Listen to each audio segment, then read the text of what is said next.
Nous allons entrer dans le moment de la prédication. Quoi de mieux que d'entendre la parole de Dieu après nous être rappelés du sacrifice de la parole de Dieu Jésus-Christ. Et nous allons ensemble continuer la lecture de Jonas. Et on va lire donc dans Jonas 2, je vais lire dans la version de la Bible du Semeur.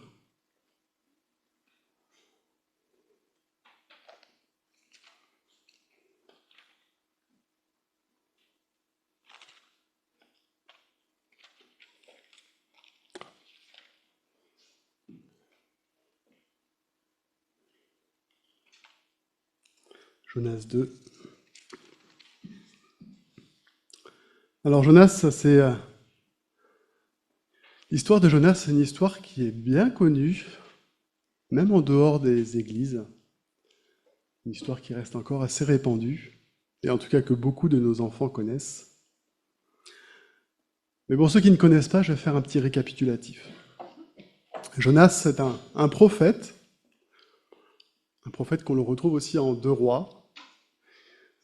Pourquoi dans Deux Rois? C'est parce que c'était un prophète qui était à la cour du roi et qui servait de prophète au roi d'Israël. Et ce prophète qui sert Dieu de tout son cœur en annonçant au roi d'Israël ce qu'il a besoin d'entendre, un jour Dieu va l'appeler à faire quelque chose qui va le sortir de son ordinaire. Il est bien content d'être prophète dans un coin tranquille, prestigieux, la cour du roi, au sein du peuple de Dieu, le peuple d'Israël, et Dieu va taper à sa porte.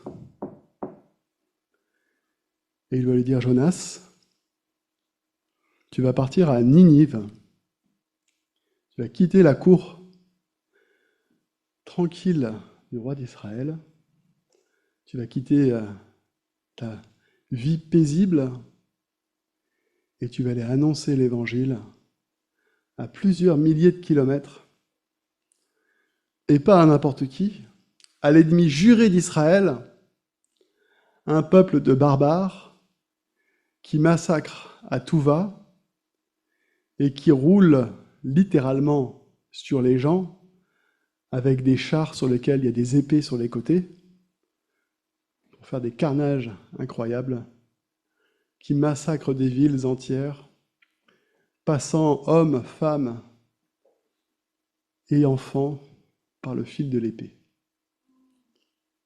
Tu vas aller là-bas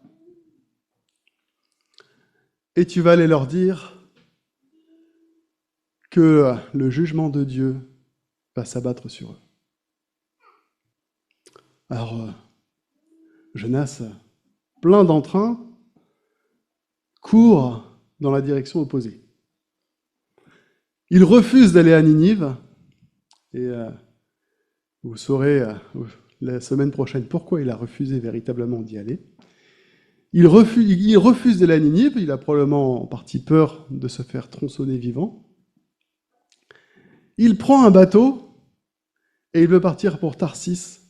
On suppose que c'est à la ville Tars d'Espagne. Donc à l'opposé, littéralement, de l'endroit où il est censé aller. Il doit partir à l'est, il part à l'ouest. Il doit partir à pied, il part sur un bateau. Il s'enfuit. Sauf que on ne peut pas s'enfuir loin de la présence de Dieu.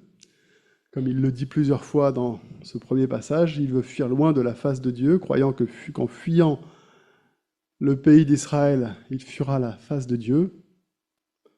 Mais Dieu est bien plus grand que les simples limites du peuple d'Israël.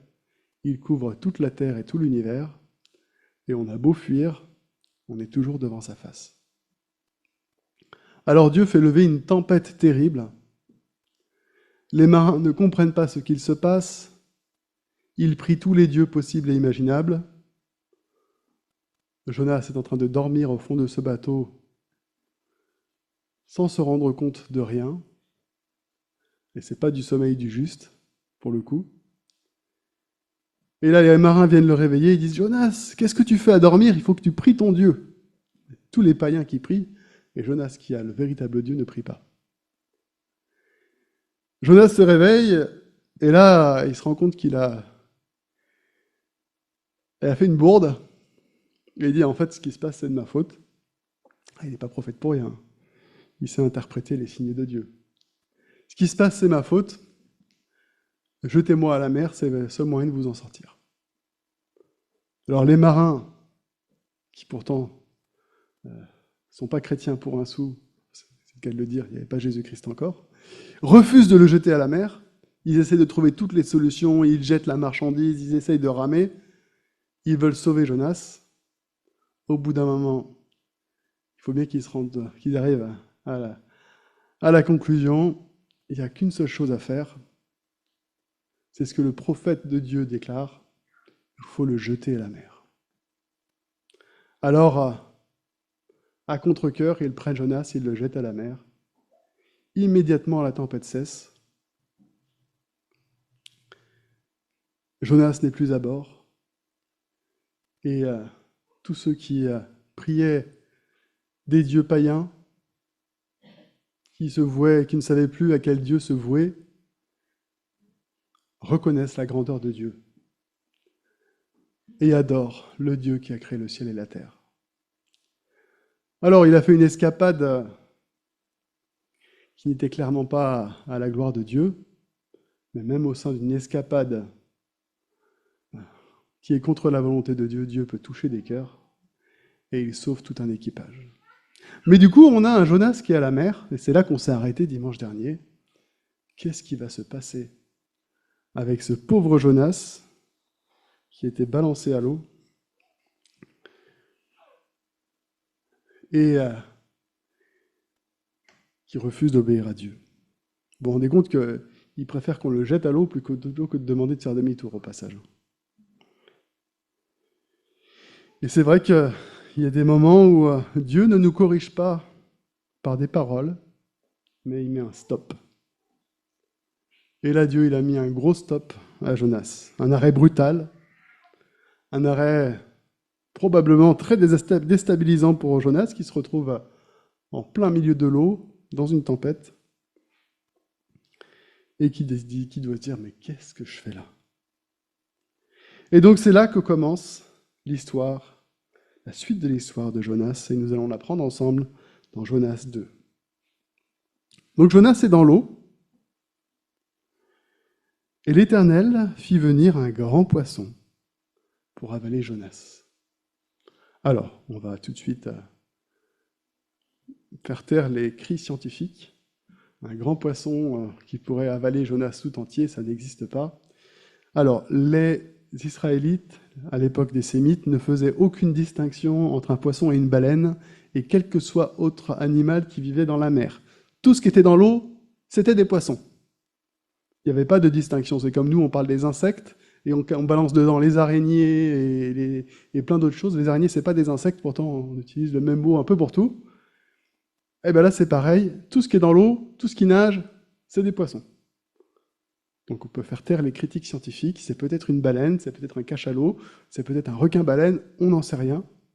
Mais ce que les Sémites à l'époque appellent un poisson est venu avaler Jonas. Donc l'Éternel fit venir un grand poisson pour avaler Jonas. Durant 3 jours et 3 nuits, Jonas resta dans le ventre du poisson. Et dans le ventre du poisson, il adressa cette prière à l'Éternel, son Dieu. « Dans ma détresse, moi, j'ai crié à l'Éternel, et il m'a répondu. Oui, du cœur du séjour des morts, j'ai crié au secours, et tu m'as entendu. Tu m'avais jeté dans l'abîme, au fond des mers, et les courants m'ont encerclé. Tous tes flots et tes vagues ont déferlé sur moi. Je me disais, je suis chassé de devant toi. Pourtant, je reverrai ton temple saint. Les eaux m'environnaient et menaçaient ma vie. L'abîme m'enserrait. Tout autour de ma tête, les algues s'enlaçaient. Et je suis descendu jusqu'au tréfonds des mers où naissent les montagnes. La terre avait déjà tiré derrière moi ses verrous pour toujours, mais du fond de la fosse, tu m'as fait remonter vivant. Ô Éternel, mon Dieu! Quand je désespérais de conserver la vie, je me suis souvenu de toi, ô Éternel, et ma prière est montée jusqu'à toi, jusqu'à ton temple saint. Ceux qui s'attachent à de vaines idoles se privent de la grâce, mais moi, je t'offrirai un sacrifice en disant ma reconnaissance, et je m'acquitterai des vœux que j'ai formés, car c'est de l'Éternel que vient la délivrance. L'Éternel parla au poisson, qui rejeta Jonas sur la terre ferme.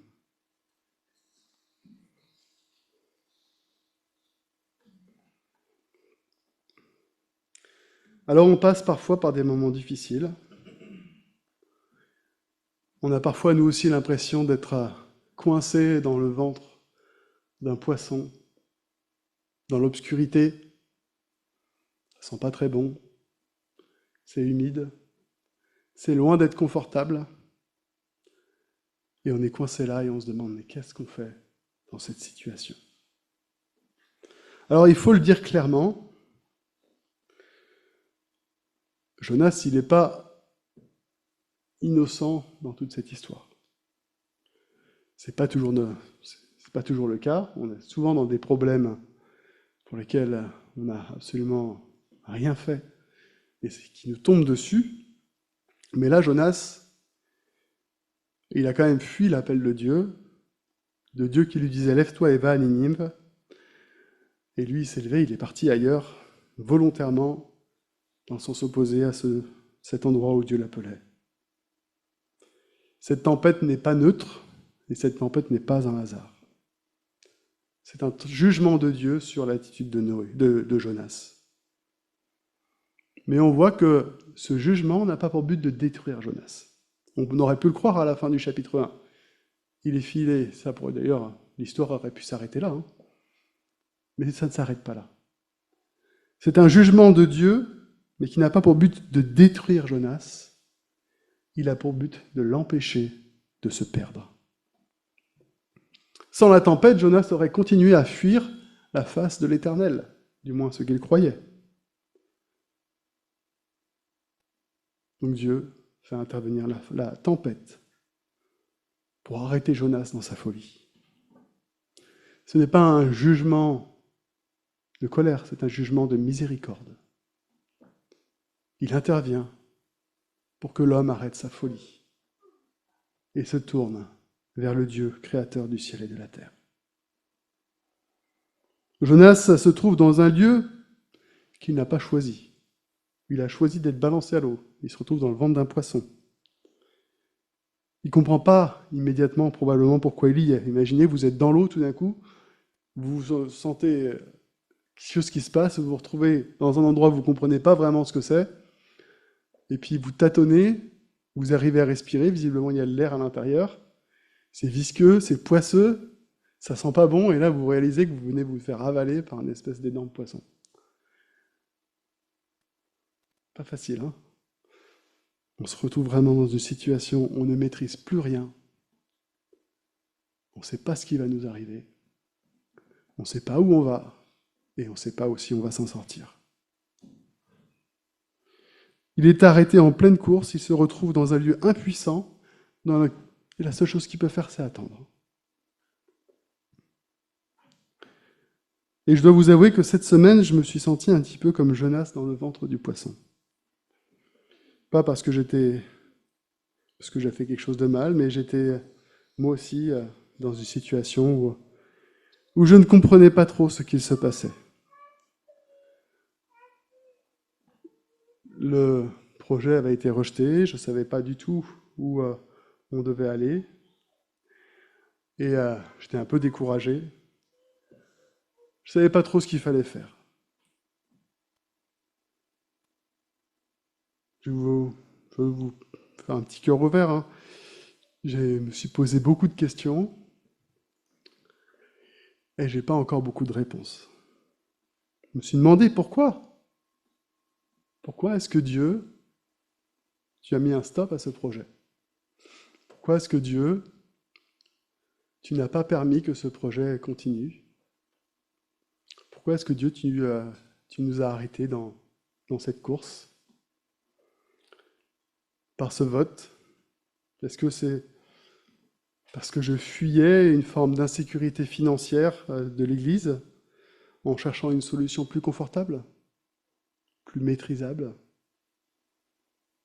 Est-ce que je fuyais moi-même inconsciemment la nouveauté du pastorat en me réfugiant dans un terrain que je connais mieux, celui de l'entreprise, du projet, de la structure?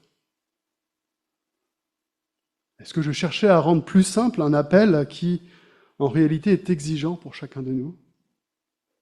Se lever personnellement, s'engager malgré les difficultés du quotidien, là où nous en sommes? Est-ce que je risquais de faire porter un poids à l'Église qu'elle n'était pas capable de porter, même si je pensais l'aider, même si je pensais que ce projet serait un soutien pour l'Église, mais peut-être qu'elle n'était pas capable de le porter aujourd'hui? Ou est-ce que Dieu, comme avec Paul, me gardait de tomber dans une forme d'orgueil spirituel, même bien intentionné? Je dois vous avouer que je n'ai pas encore les réponses. Je ne sais pas si Jonas avait les réponses dans le poisson. Moi, je n'ai pas les réponses pour l'instant, en tout cas.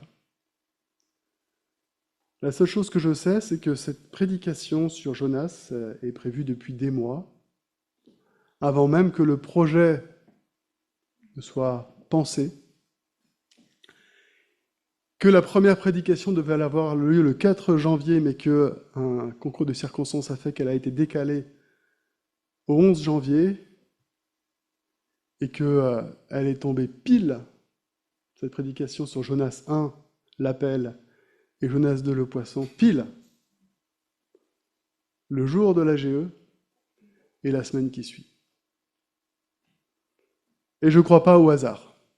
Si on avait besoin d'une preuve comme quoi préparer des séries de messages à l'avance, eh bien c'est aussi faire confiance en la providence de Dieu, et que Dieu, même quand on prépare les choses à l'avance, il peut s'arranger pour que ça tombe pile au bon moment. Eh bien, c'est tombé pile au bon moment. Si j'avais choisi, moi, de prêcher, là, si cette semaine j'avais dû prêcher sur quelque chose, j'aurais certainement pas été chercher Jonas. Parce que pour moi, c'est une lutte. Ça a été une lutte de prêcher sur Jonas. Parce que la lecture facile, c'est nous fuyons ce pourquoi Dieu nous appelle, et on va se retrouver dans le ventre du poisson. Ça, c'est la lecture facile. Mais je dois admettre que c'est la souveraineté de Dieu qui s'est appliquée dans ce vote. Et donc, j'essaie de comprendre ce que Dieu veut me dire à travers ces deux prédications. Je n'ai pas, honnêtement, aujourd'hui la réponse. Je vais continuer de chercher la face de Dieu et de comprendre pourquoi il a choisi que ces deux prédications devaient tomber cette semaine-là. Juste au moment où nous allions voter pour ce projet et qu'il serait rejeté. Pour moi, ce projet offrait un moyen simple d'obtenir une salle, une sécurité financière plus confortable, une facilité pour transformer nos métiers en un engagement visible. Et aujourd'hui, nous sommes toujours dans l'attente d'un miracle, comme Jonas dans le ventre du poisson. Nous sommes toujours dans l'incertitude de l'avenir, comme Jonas dans le ventre du poisson. Et nous sommes tous renvoyés à notre responsabilité personnelle. Seigneur notre Dieu, pourquoi est-ce que tu as choisi ces deux messages, dimanche dernier et ce dimanche? Qu'est-ce que tu veux nous dire? Qu'est-ce que tu veux nous montrer? Oui, Dieu nous met tous face à notre engagement individuel, dans nos contextes réels, parfois difficiles, parfois inconfortables. Non pas pour nous décourager. Dieu ne voulait pas décourager Jonas, mais pour nous rappeler que sa mission ne dépend pas d'un lieu. De même que la mission de Jonas n'était pas spécifique à la maison au royaume d'Israël, eh bien, notre mission et d'être appelé partout. La mission de Dieu ne dépend pas d'un lieu, pas d'un projet non plus, pas d'une structure non plus. Mais on peut voir une chose extraordinaire. Ce prophète, par contre, qui se retrouve dans une situation totalement horrible, dans le ventre d'un poisson, dans ce ventre du poisson, il retrouve ses esprits. Parce que je ne sais pas si vous remarquez la prière de Jonas, là, cette prière où il dit, au chapitre 2, « Dans ma détresse, moi j'ai crié à l'Éternel et il m'a répondu. L'Éternel m'a sauvé, l'Éternel m'a délivré. » Mais il est dans le ventre du poisson, Jonas. Il est en plein dans l'épreuve, Jonas. C'est pas après avoir été craché sur le rivage. C'est pas après avoir été définitivement sauvé. C'est pas après être sorti de sa détresse et de ses problèmes. C'est en plein milieu. Il est dans le ventre d'un poisson. Il est en plein milieu de l'épreuve, de la détresse. Et qu'est-ce qu'il fait? Il loue le Seigneur. Parce que le Seigneur est son salut, son refuge, et qu'il l'a délivré. Rien n'a changé en apparence. Il est passé de l'eau, il est passé du ventre de la mer au ventre d'un poisson. Mais il crie ceci, le salut vient de l'Éternel. Jonas ne loue pas parce qu'il est sorti, il loue parce qu'il sait que Dieu agit, même au-delà de l'apparence des circonstances. Nous aussi, Dieu nous sauve. Nous sommes sauvés par Jésus-Christ. Même si nous ne vivons pas, même si nous vivons encore sur cette terre marquée par la souffrance, marquée par l'attente, nous sommes déjà sauvés par Jésus-Christ. Et nous pouvons louer Dieu avant la délivrance adulte, avant la délivrance finale, pardon. C'est ça la foi. C'est ça d'être lucide face à l'épreuve, c'est d'avoir confiance en Dieu en toutes choses. Peut-être que toi aussi, tu es dans le ventre d'un poisson, comme moi je l'ai été cette semaine, et que je suis encore à moitié. Et je crois que ce texte ne parle pas seulement d'un prophète, ni seulement d'un projet, mais il parle de chacun d'entre nous. Peut-être que tu traverses en ce moment une période de fatigue morale ou de fatigue spirituelle. Tu te sens comme oppressé, comme dans le ventre d'un poisson. Tu fais peut-être face à une incertitude professionnelle ou financière et tu n'en vois pas le bout. Tu ne sais pas ce qu'il va t'arriver. Tu ne sais pas combien de temps tu vas y rester, comme Jonas, dans le ventre du poisson. Peut-être que tu portes une situation familiale lourde. Tu es dans ta vie inconfortable. Tu ne te sens pas bien. Tu te sens comme si tout pesait sur toi, comme Jonas, écrasé dans le ventre du poisson. Peut-être que tu vis une maladie, un deuil ou la solitude. Et tu te sens seul, comme Jonas, dans le ventre du poisson. Ou peut-être que tu as l'impression que Dieu t'a arrêté dans ce que tu faisais, dans tes projets, dans tes idées, comme Jonas, dans le ventre du poisson. Contrairement à lui, tu n'as pas fui Dieu volontairement. Alors tu ne comprends pas. Et tu te retrouves dans le noir à attendre. Si c'est le cas, rappelle-toi de ceci. Le ventre du poisson pour Jonas n'est pas un signe d'abandon. Jonas, le ventre du poisson, c'est le lieu où Dieu le garde en vie. Il n'avait plus de force à se noyer dans la mer. Dieu lui a envoyé un poisson qui l'a sauvé alors qu'il n'avait plus la force d'avancer. Parfois, Dieu nous envoie des circonstances que nous ne comprenons pas.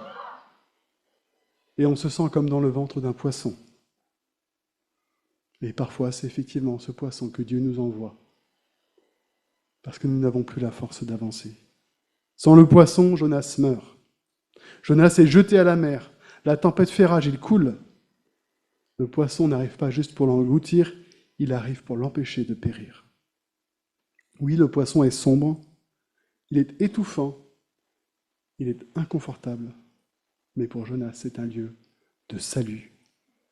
Dieu est avec lui, même dans le ventre du poisson. Ce que Jonas vit comme un enfermement est en réalité une protection de Dieu. Le poisson n'est pas l'ennemi de Jonas. La mer était l'ennemi de Jonas. C'est souvent comme ça que Dieu agit. Il ne nous sort pas tout de suite de la situation, mais il nous garde en vie à l'intérieur. Jonas est toujours dans l'eau. Il est toujours dans la mer. Mais il est gardé dans la mer, en vie, dans le ventre du poisson. Le poisson est ce lieu où Jonas respire encore. Ce lieu où Jonas est préservé. Ce lieu où Jonas peut prier et où il peut se recentrer. Ce n'est pas sa destination finale, mais c'est ce qui rend possible la suite de l'histoire. Peut-être que ce que tu vis aujourd'hui, ça ressemble à ça, que c'est pas confortable, que ce que tu vis, c'est pas ce que tu avais prévu, que ce que tu vis, c'est pas ce que tu aurais choisi. Et c'est peut-être ce que Dieu utilise aujourd'hui pour te garder vivant, pour éviter une chute plus profonde, comme il l'a fait avec Jonas, et pour préparer le pas suivant, un pas dans la bonne direction. Le poisson n'est pas la fin du chemin, il est ce qui empêche la fin. Et Jonas étant dans le poisson à cause de sa désobéissance, et il passe 3 jours dans le ventre du poisson. Jésus-Christ est mort, non pas à cause de sa désobéissance, mais à cause de la nôtre. Et il a passé 3 jours pour nous dans le ventre de la mort. Et Jonas ressort vivant pour obéir. Jésus ressort vivant pour nous envoyer. Il nous a assuré le salut. Et il nous donne la mission, comme Jonas, d'aller de par le monde et de faire des disciples. Oui, Jésus-Christ a tant aimé le monde. Dieu a tant aimé le monde qu'il a envoyé son Fils Jésus-Christ, afin que quiconque croit en lui ne périsse pas, mais qu'il ait la vie éternelle. Jésus-Christ a quitté la gloire de son ciel, lui qui était Dieu, le Fils. Il a quitté la gloire de son ciel. Il a abandonné sa toute-puissance. Il a renoncé pour un temps à tous ses droits divins pour venir sur la terre. Il s'est incarné dans un petit bébé. Il a grandi parmi nous. Il a connu nos souffrances. Il a connu nos pleurs. Il a connu nos maladies. Il a vu la mort de ses yeux. Tout ce que tu as vécu, toutes tes souffrances, tes tentations, tes difficultés, il les connaît. Sauf que lui, il était juste. Lui, il n'avait jamais commis le mal. Et il nous a tellement aimés que le seul juste que la terre ait jamais porté a choisi de mourir pour chacun d'entre nous. Parce que nous avions commis le mal. Nous avons tous commis le mal. Il suffit de regarder le monde dehors, de voir comment tout part en catastrophe. Tout ça, c'est pas le hasard. Ça vient de nos cœurs à chacun d'entre nous. Le mal qui demeure au fond de notre cœur, qui se manifeste par nos disputes, par nos colères, par nos haines, et qui provoque toutes ces catastrophes. Tout ce mal que nous voyons. Jésus-Christ est mort parce qu'à cause de ce mal qui est en nous, nous devions mourir. Et il a choisi de mourir à notre place. Et il dit, tous ceux qui mettent leur confiance en moi, tous ceux qui acceptent mon sacrifice de tout leur cœur, de toute leur pensée, ceux qui acceptent de me suivre et de renoncer au mal et de voir en moi le seul moyen d'en être délivré, délivré du mal, délivré de la mort et d'être réconcilié avec Dieu, tout cela, je ferai d'eux des enfants de Dieu. Et je leur donnerai la vie éternelle et je leur enverrai mon esprit. Si ce matin tu n'as pas fait ce choix de suivre Dieu, tu peux le faire ce matin. Tu peux accepter Jésus-Christ comme ton Sauveur et Seigneur et avoir la même délivrance que Jonas a eue. Parce que comme Jésus-Christ est mort et a passé 3 jours dans le ventre de la terre, il est ressuscité. Et comme il est ressuscité, il promet que tous ceux qui meurent avec lui ressusciteront avec lui, qu'il les réconciliera avec leur Père céleste, avec son Père céleste. Et que nous ne connaîtrons plus ni la faim, ni la soif, ni la mort, ni les pleurs, ni les larmes le jour où il reviendra pour venir tous nous chercher. Oui, Jonas, ce n'est pas la fin de l'histoire. Jonas, c'est le moment où Dieu prépare la suite. Il l'a fait dans l'histoire de l'humanité. Il a préparé la suite en Jésus-Christ. Il va le faire dans tes problèmes par Jésus-Christ. Si tu es dans le ventre du poisson, ce n'est pas la fin. C'est le moment où Dieu te garde. La vraie question n'est pas spécialement pourquoi est-ce que nous sommes dans le ventre du poisson. La vraie question est qu'est-ce que tu vas faire dans le ventre du poisson? Est-ce que tu vas pleurer et te lamenter? Ou est-ce que tu vas te tourner vers Dieu et crier au Dieu de ton salut et de ta délivrance? Et te poser cette question. Où iras-tu ensuite? Chacun d'entre nous doit se lever pour répondre à l'appel de Dieu à la suite de Jésus-Christ. Chacun de nous a un appel là où il est. Le salut vient de l'Éternel. La mission nous a été confiée. Confions-nous en l'Éternel et marchons à la suite de Jésus-Christ. Amen. Seigneur notre Dieu, nous passons tous par des moments de difficulté, des moments de doute, des moments de détresse, des moments où nous sommes comme Jonas dans ce ventre, Jonas dans ce poisson. Nous sommes dans une situation que nous ne maîtrisons pas, nous avons peur, nous sommes oppressés, nous ne savons pas ce qu'il va se passer, nous sommes dans l'incertitude. Ça sent mauvais. Il fait noir. On ne sait pas ce qui va se passer. Mais toi, notre Dieu, tu nous appelles dans ces moments-là à tourner les yeux vers toi, à crier à toi pour te louer, pour t'adorer, pour te bénir, et pour crier que tu es le Dieu de notre délivrance, tu es le Dieu de notre salut. Merci Seigneur Jésus-Christ, parce qu'un jour tu as choisi de quitter la gloire de ton ciel pour venir sur cette terre, t'incarner en un petit enfant et aller jusqu'à mourir à la croix pour nous. Pour tous ceux qui mettraient leur confiance en toi, pour les arracher à la mort, au péché, au mal, et leur donner une vie nouvelle par ton Esprit Saint. Merci parce que tu nous as réconciliés avec notre Père Céleste. Alors maintenant, Seigneur Jésus-Christ, nous voulons marcher à ta suite. Nous voulons répondre à ton appel, celui de partir et faire des disciples. Nous voulons marcher à ta suite, quelles que soient nos difficultés, sans nous lamenter, sans nous morfondre, sans nous recroqueviller sur nous-mêmes, mais en te louant en toutes circonstances et en marchant à ta suite, de toutes nos forces, en sachant que toi tu nous portes, dans le nom de Jésus-Christ. Amen. Je vous invite à écouter un chant qui nous appelle à marcher avec Dieu.